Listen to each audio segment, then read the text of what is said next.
Welcome to the short recorded lecture, the first lecture for Math 5027. So we're starting with chapter 2 of the Pew book. That's what this 2 is right here. That's for chapter 2. He calls it a taste of topology.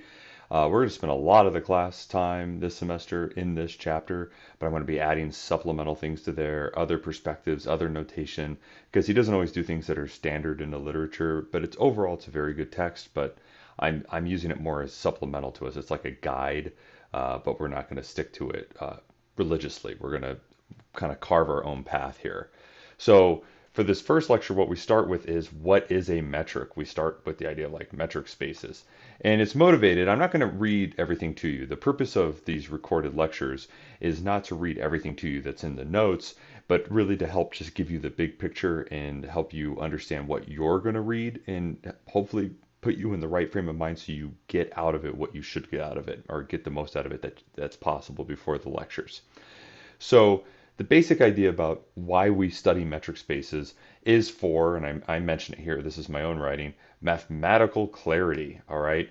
It really allows us to say things that are kind of universally true across a wide swath of problems that are, if they're ever involving metric spaces, and then you can have these theorems that can be applied across all sorts of problems, and you don't have to reprove effectively the same thing over and over again, just in different context. So there's power in working with the abstract. We want to stick with the abstract as much as possible, but we will look at specific examples as we go along. But we're going to develop metric spaces very abstractly. Lots of examples that are specific, but the theorems and definitions are all going to be fairly abstract. So that's what this first page was about, was just setting that, like, why metric spaces. And so you should read through that, but I'll just kind of go on to the next thing and say, well, what are metric spaces? Now, he'll use in Pew, Charles Pew in this book, he uses M to describe a space, a metric space, right? It makes sense. I don't really like saying M. I like saying X, metric space X, and I'll use capital X. You'll see this throughout, so you're going to get used to seeing different notations, which is good because a lot of times as you become a mature mathematician, you read things in different textbooks and different papers, and there's slight variations in notation. You're going to have to get comfortable going back and forth between different notations that mean the same thing or understand subtle differences in them. But X is kind of the more standard notation. You'll see that a lot of places for a metric space, not M. All right, so I'm going to use X, he'll use M. Just keep that in mind. He makes some weird notational choices, in my opinion. D is fine though. When there's multiple metric spaces, we'll often use subscripts to denote what the metric space is. And he does the same thing, but he uses like M for the metric space. So when I have metric spaces like X and Y, then the metric space, the metrics D sub X and D sub Y will be the metrics associated with these metric spaces. Now the metric is nothing more than a way of measuring the distance between points in the metric space. All right. So it's also called a distance function sometimes. And he mentions that here as well. It's just this distance function.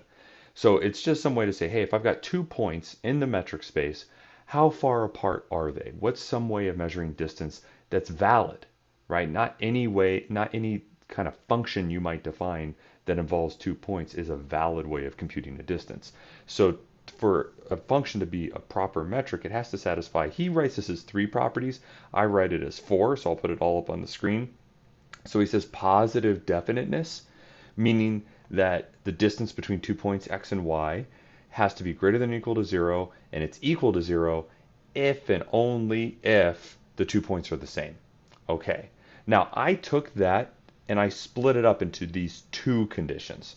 And the reason I did that is most students forget to check this first property because the positive definiteness involves two things. And in fact, it's not just that d of xy is greater than or equal to 0, it's finite. People often forget to check that this function that you're using doesn't produce an infinite, like some unbounded value, that it can, that it doesn't have to be a bounded function. Values can get arbitrarily large, distances between things can be arbitrarily large, but they can't ever be infinite. If I give you 2 actual points in a space, the infinity is not an option. That's why we have an open parenthesis there. So the first thing you want to check is that the distance function maps from to the non-negative real numbers. It's at least 0 and it's never infinity. If you can check that, then you're checking the first property, and you should definitely do that. That's what's really meant here, and I just try to make it more specific in this property. So then his second property, symmetry, which is my third property down here, is symmetry, is really just the distance from x to y should be the same thing as the distance from y to x. It seems straightforward enough that that should be the case for a valid way to measure distance. It doesn't really matter which point you start from, as long as you're considering the same 2 points. The distance from x to y is the same thing as the distance from y to x. And then there's a triangle inequality. This is usually the hardest one to verify. It can sometimes be a little tedious to verify this property, but it's usually straightforward. This property, same thing, maybe a little tedious, but also straightforward. This property, the symmetry property, is very easy, but this last property, the triangle inequality, that's usually quite a bit of work. So that's where you'll actually see sometimes when we're doing the proofs or we're practicing in class, I might just have you focus on doing that one because that's generally where all the work is, and I'll expect that in general you can do these. Although if I ask you to prove something's a metric, like on a homework assignment or an exam, you've got to check all four. All right, but for practice purposes, if you're checking something as a metric, you're going to spend most of your time doing that one right there, the triangle inequality. So there's some specific examples, like your Euclidean distance function, like on R, it's just the absolute value between 2 points, the difference between 2 points. That's the common metric. There's other types of metrics you can use. That's a common metric. This is the common metric on RM. That's fine. Like that, you can use other ones, and I'm going to show you other ones. So on the next page of these notes, I'm not going to read everything here, but I do ask some questions and things for you to look at. I wrote out all the details effectively, where I used a hint of the Cauchy-Schwarz inequality. I didn't prove it. I'm assuming that you've had some familiarity with linear algebra and taking inner products, and you can recognize that this is also like the Euclidean norm of the vector x minus y. So if you recognize that, then this proof is pretty straightforward. So I'm not going to read it through everything, but this is the hardest part of it, is this triangle inequality. I had to use an entire other inequality that if you've never seen Cauchy-Schwarz inequality before, you should go review it. You should have seen it before in any good undergraduate linear algebra class. But I'm going to give you some hints sometimes where I'll tell you whether to use and not prove something. Sometimes hints you should still prove the hint is like a lemma, but in this case I'm just using it for simplicity. So I'm not going to read it for you because I wrote out all the details here about showing how a function, showing property 1 that this function d is something that the distance between x and y is always between 0 to infinity. Your proofs, by the way, for a metric should always start with saying, hey, I'm going to take x, y, and z. I'm going to take 3 points in the space. So x, y, and z being an Rm means that x, y, and z are all m-dimensional vectors. So when I use when I do something like x sub I or y sub I, that's to be understood as the ith component of the vector as I goes from 1 to m. So just some standard notation that it's okay to use without having to define it. Like there's common things that we should know and appreciate through a lot of our proofs. So the rest of this is showing, this is like the metric induced by the 1 norm on the RM space. If that doesn't make sense, then that means you just never saw that in linear algebra. But this is also a metric. Notice it doesn't involve taking using the highlighter is not a great option there. This doesn't involve taking the square of those terms and then taking the square root of the sum of the squares of the differences between the components. That would be the Euclidean metric. This is just kind of removing those components. It's a simpler metric. It's a little easier to actually prove all the properties of a metric on that. So that's just something for you to do. You should try to fill that out on your own. We might practice that in class or discuss it. Similarly, this is an infinity norm induced metric. It's also another common one. It's very useful. We're taking the max here, and you can't do that if this is an infinite dimensional space because you might not have a max, but you can do a sup. So you could replace this with the sup and it'd be okay. When you're taking the sup of a finite set of numbers, though, you always have a max. So writing the sup or the max here would mean the same thing, except using the sup would allow us to generalize to like sequence spaces, meaning you have like an infinite dimensional vector of real numbers if you'd like to think of a sequence that way. There's another set of them, these kind of like Minkowski norm-induced metrics, and su surprise, surprise, the hint is to use the Minkowski inequality. The Minkowski inequality, in some sense, is like a generalization of the Cauchy-Schwarz inequality. Just like this kind of looks like a generalization of the Euclidean metric. If, in fact, oops, I erased the wrong thing. If p is 2, then this just becomes the standard Euclidean metric, the way you typically measure distance, the so-called straight line distance. Again, you just kind of go through the same like steps.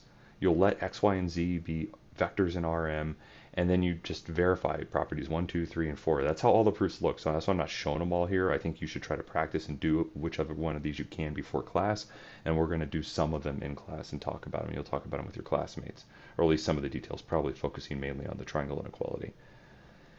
The discrete metric, this is really useful. It's like the best thing to use to construct counterexamples to a lot of claims that are false. So I'll let you read what it is, but basically the idea is the way you measure the distance between any 2 points is if the points are different, the distance is 1, and if the points are the same, the distance is 0. And in fact, this is said, I'll highlight it right here. This is what it's saying right here. So this is a really useful metric. It's actually very easy to prove that it's a metric on any non-empty subset. So you could basically, for any set of points, you could throw any set of points into something m or x, whatever you want to call it, and then you can metrize that space by just using the discrete metric. So that's always an option to define a metric on any space. Just use the discrete metric. So there's that. It's pretty straightforward to prove all the properties. That's a good one to maybe start with if you're going through these notes and filling things in. Prove the discrete metric's actually a metric. And then this is the last page. This is a little bit harder in terms of details. We'll probably spend some time doing this stuff in class as well. So we're talking about a space of functions, right? And so spaces of functions are very important in analysis. So we'll let this kind of script C of 0, 1 be all the continuous real valued functions on 0, 1, whose domain is 0, 1. And then one of the things I say is, hey, you can show there's 3 different metrics here. There's one involving, notice there's soups because you're taking the soup over an infinite number of sets of points, so you can't necessarily say max. But in this case, because they're continuous functions, you could say a max. But anyway, we'll see the details of this. But there's kind of this weird variant using the soup where you're actually multiplying by x squared, and then there's this integral metric because continuous functions are integrable on closed bounded intervals. That's something from undergraduate analysis. You probably just might remember from calculus. So there's different ways of measuring the distance between functions. This is kind of, it's a soup norm metric, but that's like saying take all the pointwise distances between 2 functions and then take the maximum distance. That's basically what that means. I know it says soup, but because they're continuous functions, you can actually show the max exists. And it's just like, what's the largest distance between any 2 functions pointwise on the domain 0, 1? And you can use that to say that's a proper way of defining a distance between 2 functions. This is related to the average distance between the functions. So you're taking the absolute value of like the difference, and then you integrate it, and it's over 0, 1. So you actually could show that is literally the average pointwise distance between the functions using the mean value theorem. So that's a very useful type of way of measuring the distance between functions in a statistical sense. And then this is just something weird. This basically scales distances.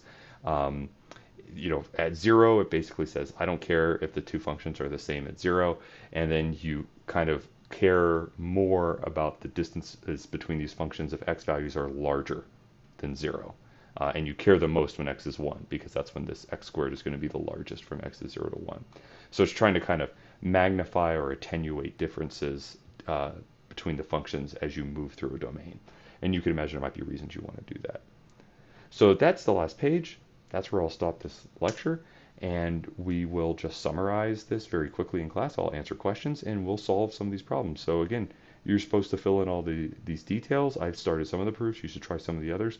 And we'll go through various other details in class and as we work in groups. So thanks for listening. I'll see you in the second lecture.